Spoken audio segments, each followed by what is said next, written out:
How does that make the baby feel? Mommy can't make up her mind whether or not she wants me or she wants a new promotion. All of that is being fed into the baby while the baby is in the womb. So that's traumatizing to the baby. Is the baby going to remember that at age 25 when he's trying to get along with his people on the job and form the type of relationships that lead to healthy interaction to help you move up the corporate ladder and that sort of thing? And you don't know why, these people, they don't know why they can't get along with people. They don't know why they can't sustain, a positive relationship. Why everything ends this way or that way. And they say, most people don't go into therapy until maybe mid to late 30s or early 40s. Yeah, because that's usually the time where the individual just can't stand it anymore. They've had so many failed relationships. They've been divorced 2 or 3 times. They're not moving up on the job, and they're sick of it. They can't stand themselves anymore. When you're in your teens and you're in your 20s and things like, everybody is all right when they're by themselves. There's no conflict when you're by yourself. You don't have to get along with anyone. It's when you try to get a girlfriend or a boyfriend, or you try to get a career and you gotta figure out a way to relate to everybody, in the office or on the job site, that we start having problems. And, that's not gonna happen more than likely until your mid to late 20s. Where you're gonna have, you're probably gonna see problems. And then by the mid 30s, early 40s, you're either successful at it or you're terrible at it. Or you want to do something about it. Everybody that I saw at Law of Attraction last week, I think was over 30. Probably even over 40, I should say. Seriously. There was no teenagers there. There was no, maybe one young adult. He might be in his mid-20s or something. Maybe one. 99% of the people there were well over 30, I would say. Maybe even well over 40. That group changes all the time, too. I have seen a lot of young people. You've seen a lot of young people? Yeah. Okay. I believe it just changes all the time. I mean, I only go every once in a blue moon, so. Yeah, but I do know one stat is to when people enter therapy. Now, one thing, okay, you say there are younger people there, different crowds move in and out. People are more aware now, younger, at a younger age, about their mental health. Probably back when I was coming up, hey, nobody even thought about it. Okay, during the 70s and 80s, everybody was either smoking weed or too coked out. They didn't even worry about a thing. But when people do go into therapy, though, it definitely late 30s, early 40s, around that time, because that's when everything just starts to cave in. Am I going to get, women are, am I going to get married? Am I ever going to meet anyone? Am I ever going to be able to blah, blah, blah, blah, blah? And, the guys are, I'm on my second wife, I can't seem to hold a marriage together or a family together or this, whatever, So these are the reasons why. It comes down to neuroscience and neuroplasticity. Now, neuroplasticity, that means simply we can change all of those patterns. Those neural pathways that lead to fear and anxiety, which trips the amygdala to signal the hypothalamus to begin that journey. We can form new neural pathways that lead to calming of the amygdala and activation of the frontal cortex so that we can reason and rationalize our way through things and not react to everything that happens in the environment. Okay? Let me finish reading this, okay? Say, still on the amygdala. Contains a huge library storing all the emotional perceptions developed from womb to the present. Is responsible for the first emotional response to any thought. I really should say any thought or any stimulus. Okay? Prepares mind to create memories. Scans incoming information and identifies as good, bad, or scary. Okay? Now, how do we return to joy? In order to live from our joy center, which is also the relational center, we must observe the following. Obstacles and blockages that have prevented the development of trust and healthy attachment. Attachment styles. Belief systems formed from attachment wounds. Self-protective measures. Ability to return to joy from the 6 negative emotions. We must choose to be relational. Okay? What else I want to get in here? Avoid, anxious, attached, like, assessing your attachment style, attachment prayer, national center preformed context. Okay. The role of emotion. Okay, let's talk about the role of emotion real quick. Emotion is connected to the right hemisphere of the brain. Okay? We all know about, on this side of, on our right, if we take our right hand, put it on top of our side of our head, that's the right hemisphere. Take our left hand, put it on the left side of our head, that's the left hemisphere. Okay? We all know that the right hemisphere controls the left side of the body, and the left hemisphere controls the right arm. It's crossed.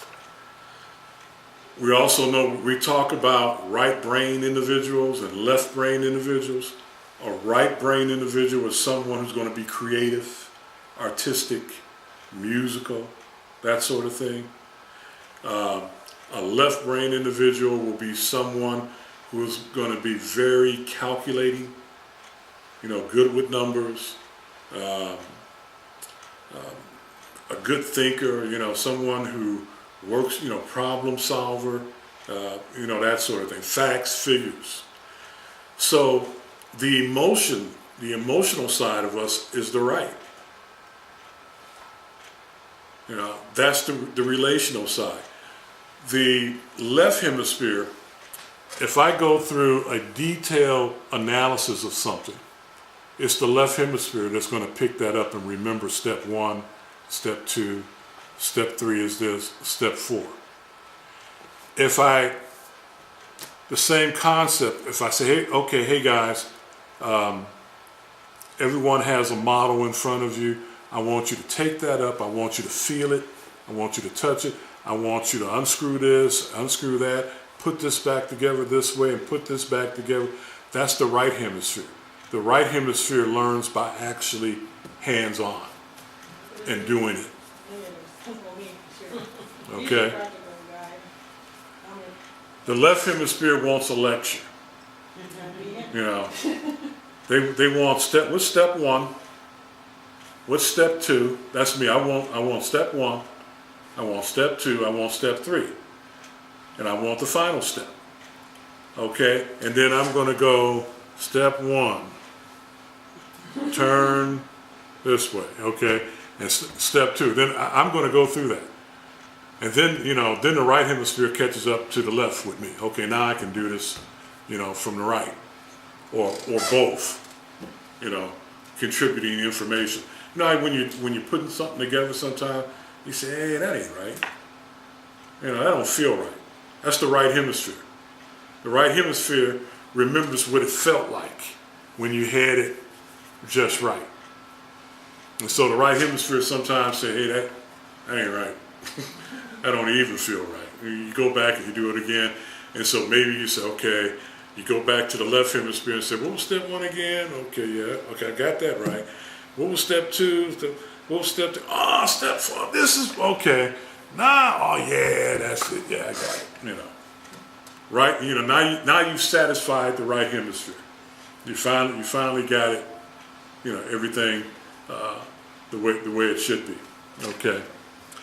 Okay. Emotion is connected to the right hemisphere of the brain, and it is recorded there implicitly from the womb to the present.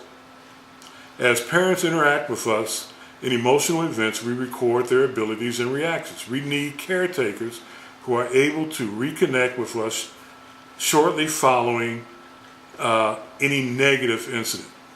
You know, after you spank your kids, you gotta, when things calm down, you gotta go back and talk to them and say, I don't hate you or anything. You know, I just want you to, you know, to be more responsible and to do this and to do that. You gotta show them you still love them and that sort of thing. You know. And, you have to remember that some people do not believe in spanking their kids. Okay.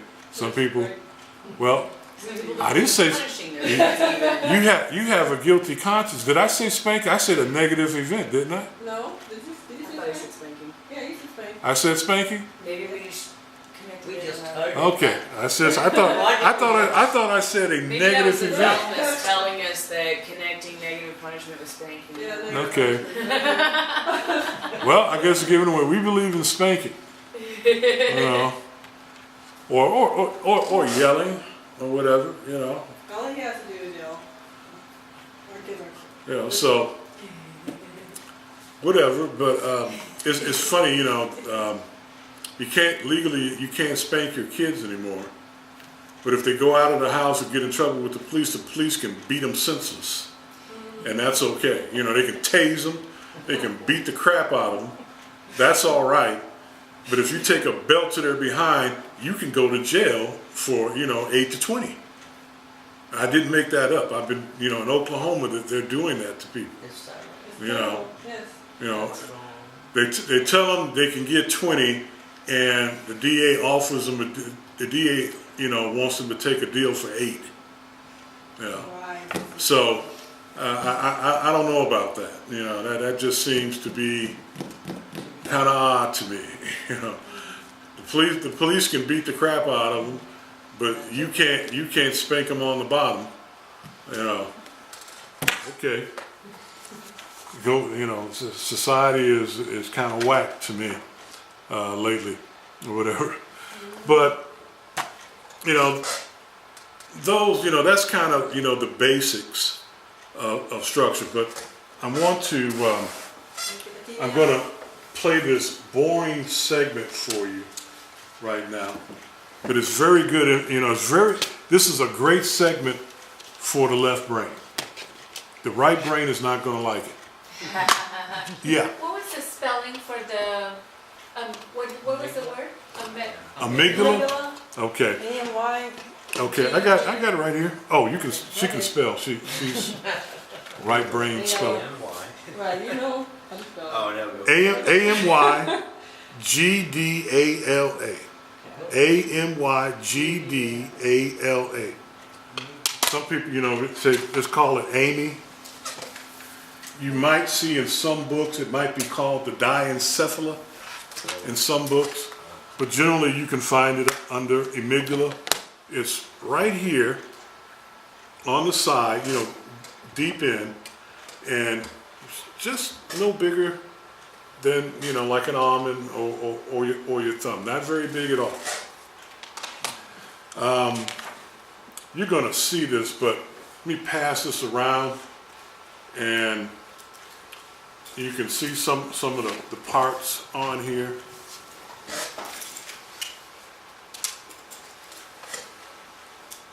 Ready to put on the...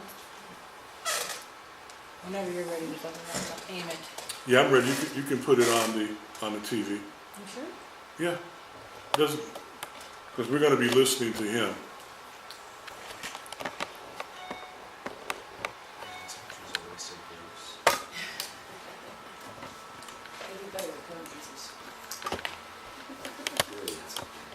You see the thalamus there, you know, that receives, that's where it comes in. And then you see the amygdala, then the hypothalamus, and then the frontal cortex, and then you see another thing, they call that the banana, the cingulate. Is you have a volume on yours or not?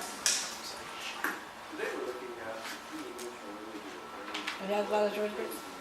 Oh, it's picking up where I left off, so you may not have to go to the boring part.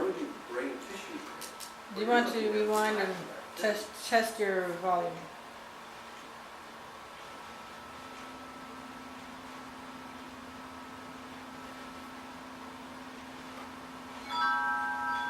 Pause. Okay. Welcome to Restarted.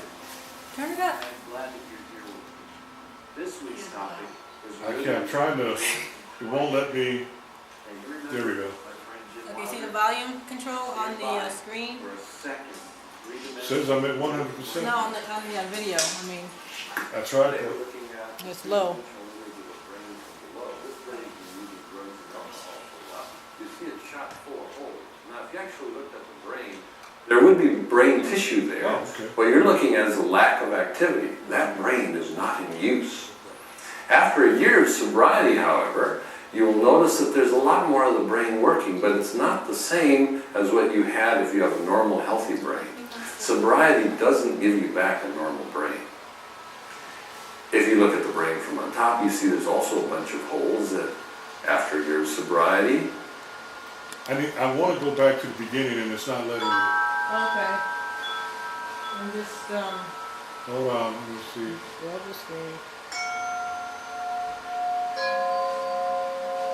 Now I'm at the beginning. Is that where you wanted to be? Yeah, because he's going into parts of the brain and he I hope hasn't that your gone life over. and your love the is anatomy, full yeah. and thriving.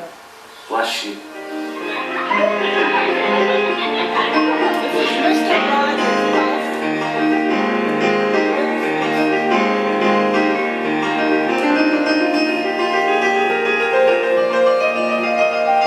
This is Mr. Rogers on neurology.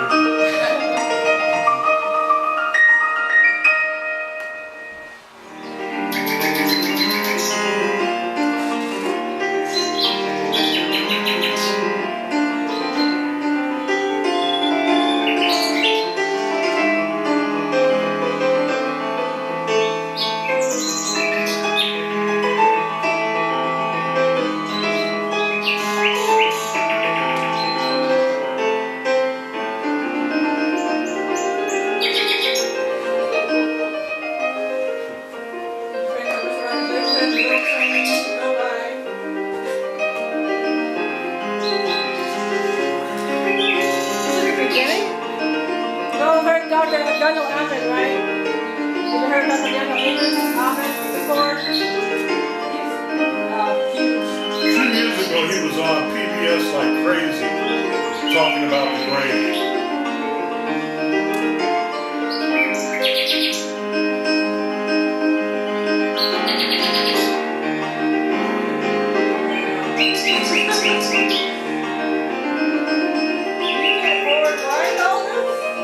It's so funny. If I hit a button, it skips 3 chapters down. Like that was the ending, but okay. See, that was the ending. I knew it. No, it was not the ending, Leslie. Right Oh, here. okay. Believe me, I've already been through this You this know afternoon. it.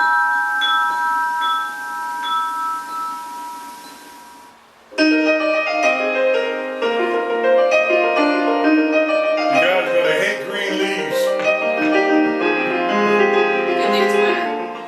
Hi, I'm Ed Corey, and welcome to Thriving, Recover Your Life. If you're an addict, Thriving will help you learn a unified approach to understanding addictions and also help you develop the 19 brain skills that your brain needs so that your recovery will be thriving. If you are a person who's been living in pain from the trauma of abandonment, neglect, or just bad things that have happened over time, Thriving will teach you